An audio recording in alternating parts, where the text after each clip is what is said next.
Welcome to the ultimate cartoon movie hub. From timeless classics to the latest hits, we bring the best of animation to your screen. It's the second part of Mufasa and Simba.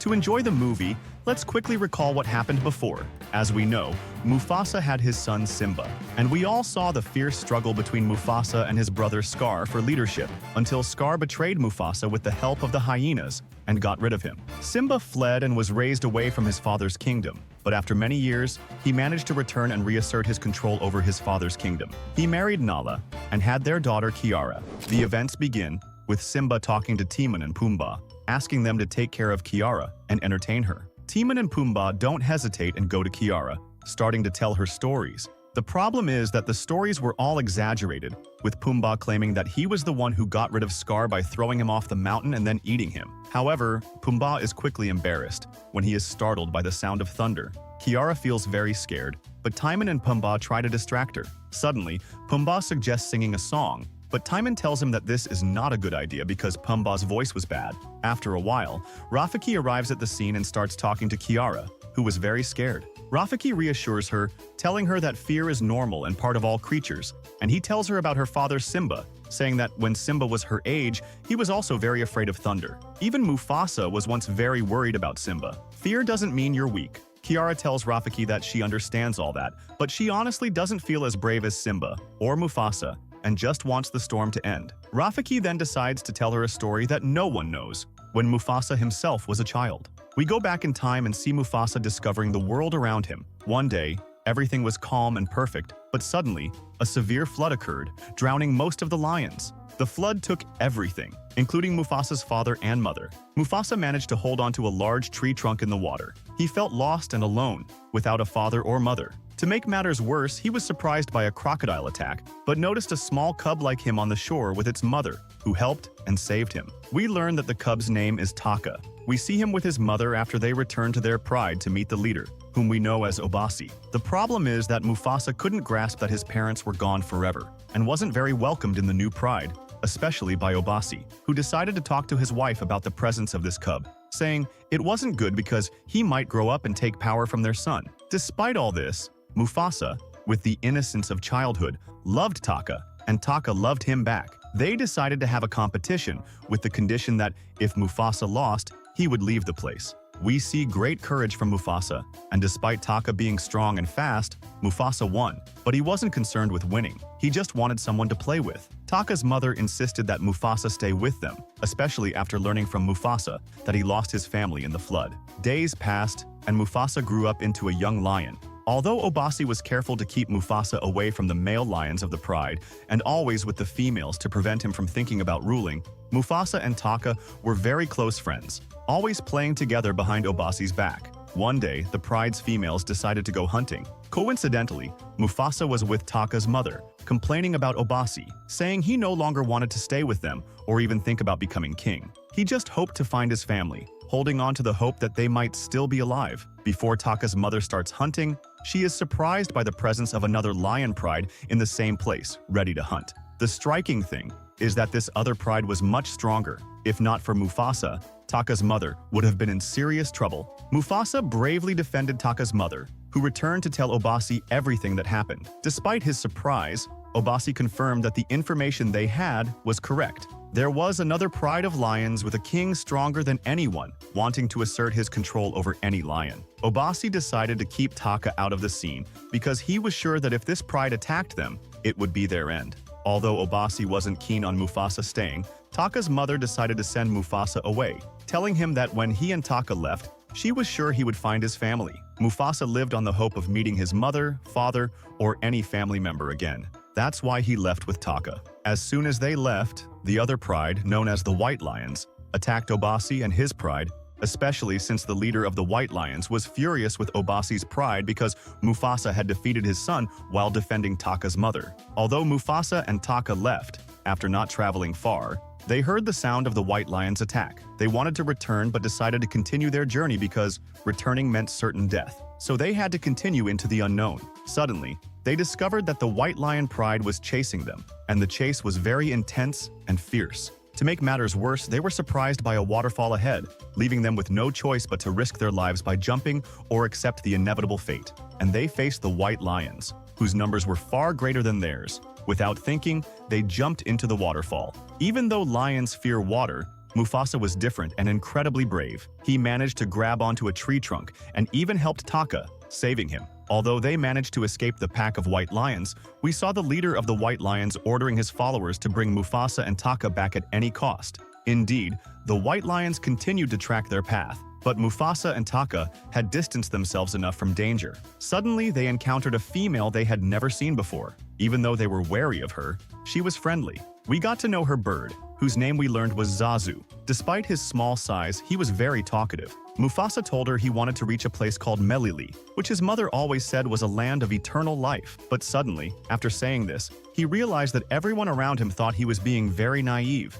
It was just a mythical story his mother used to tell him, so that when she passed away, he wouldn't be too sad and would always dream of the day they'd reunite in the land of Melili. But in reality, there was no Melili, or anything like it. We return again to see Rafiki telling the story to Simba's daughter, saying that when Mufasa met Rafiki's father, whose name we learn is Rishi, at the time, he wasn't into this kind of life at all and never imagined he'd spend the rest of his life with monkeys and a domesticated lifestyle. He had no other choice but to spend the rest of his life with the monkeys and that domesticated lifestyle. However, over time, he began to integrate with them and felt that this had become his new reality. As his personality developed and matured, he started to feel like a leader within himself, becoming the group's leader. But every now and then, he felt torn in two inside.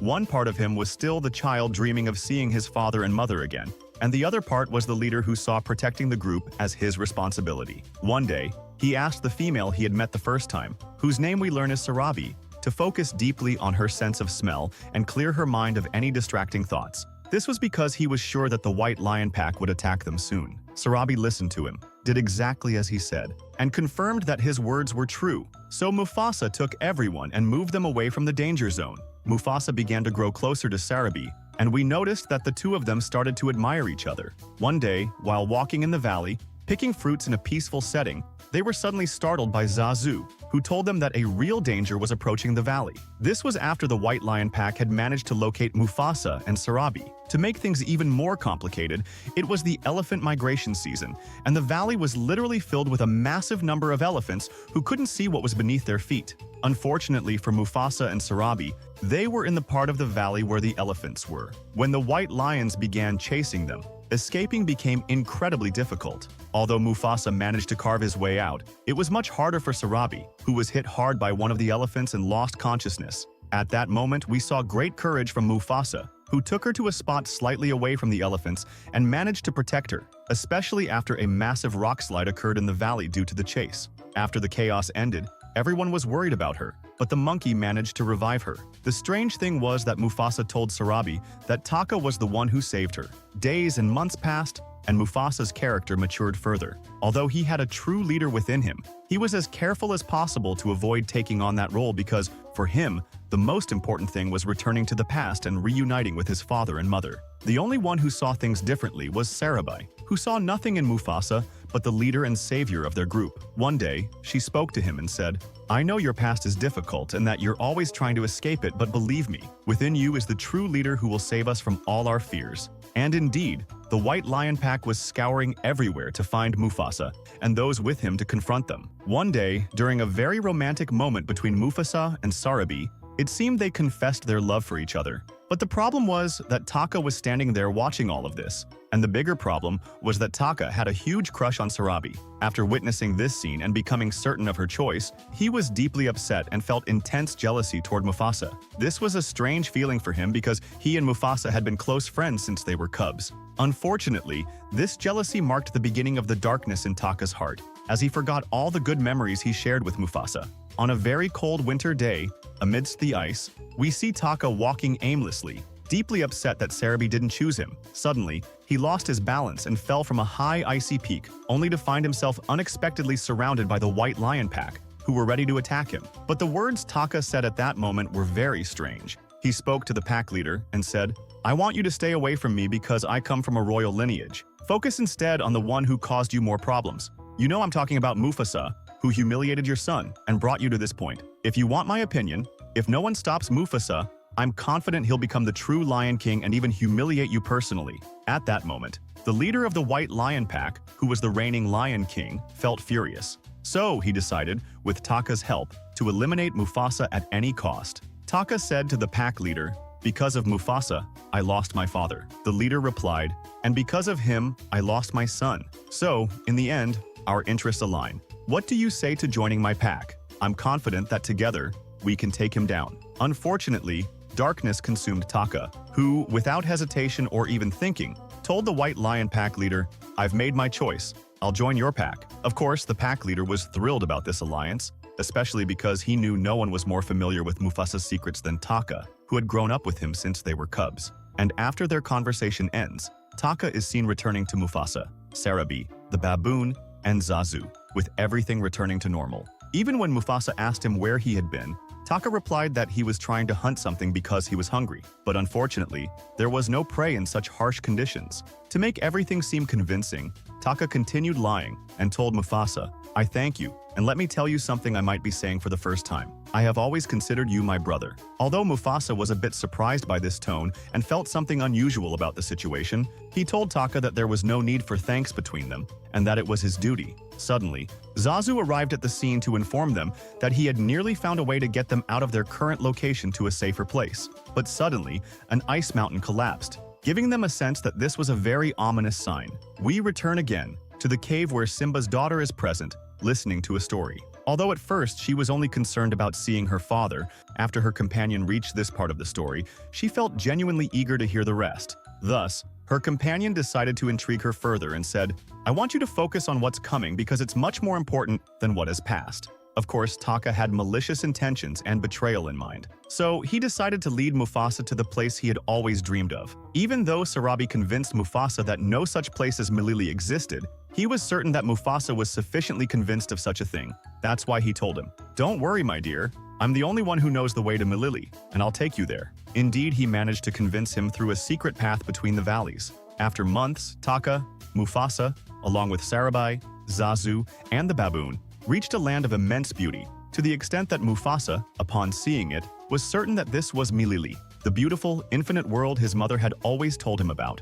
At that moment, Mufasa could not believe his eyes. It was as if he had returned to his childhood, seeing his mother in every corner of the place. Meanwhile, the baboon began speaking to him, saying, "In my dreams, I always saw us reaching here, but I also saw something else, which is that you would become the king of this place." At that moment, Mufasa was slightly puzzled by the words and felt unworthy of being king. But he was shocked when most of the animals there started speaking to him, telling him that his presence in this place was dangerous and that he had probably been deceived. Before Mufasa could even think about their words, he was extremely surprised to hear a roar, realizing then that something was wrong and that he had been betrayed, especially when he saw the pack of white lions surrounding him. At the moment, Mufasa was ready to confront the one he considered his brother, which was, of course, Taka. He was shocked to see Taka step back to approach the leader of the White Lion Pack. Although Mufasa doubted his own eyes and couldn't believe it, Taka didn't leave him much time to wonder, as the leader of the White Lions began speaking, saying, "Taka is now one of us. He's the one who showed us your path and handed you over to us."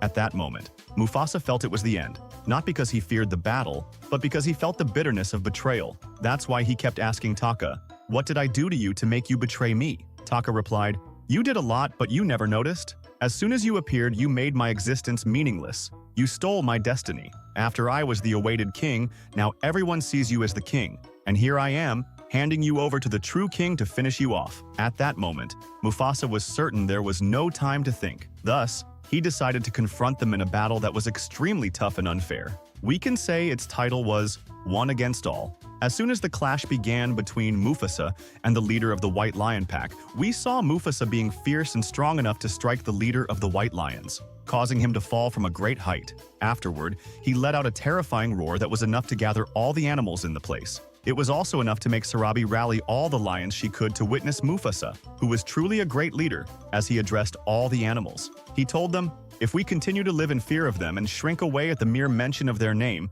they'll keep stepping over us. The only solution is to face them, and through unity, we can defeat anyone." However, a large number of animals were unconvinced by his words. That's when we saw Mufasa speaking with utmost wisdom, saying, We all complement each other because no lion is as massive as an elephant, nor as strong as a bull, or as tall as a giraffe. Each of us has a role in life. A large number of animals gathered together, and we noticed that the leader of the white lion pack was very upset because he began to feel that everyone now considered Mufasa the true king. Thus, the battle between the lions began. Despite Mufasa's strength, the leader of the white lion pack was deeply enraged at him, striking him with a powerful blow that caused Mufasa to fall from a great height. However, he quickly regained consciousness and started looking for any way to return to the battlefield again. But the leader of the white lions didn't give him a chance and reached him to continue their fierce fight. To make things harder for Mufasa, Taka also arrived, deciding to assist the leader of the white lions. Despite the ferocity of the battle,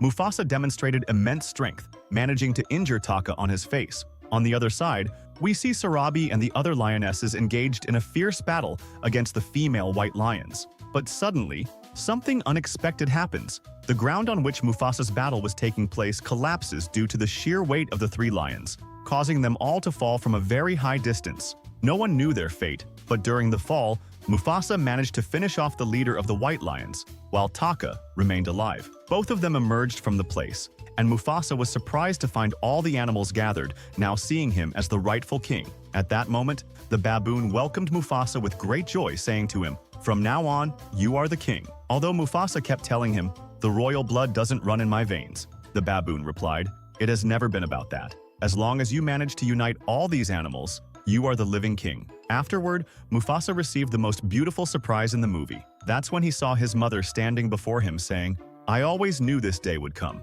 and it has truly arrived. You are the king of Milili, the everlasting land.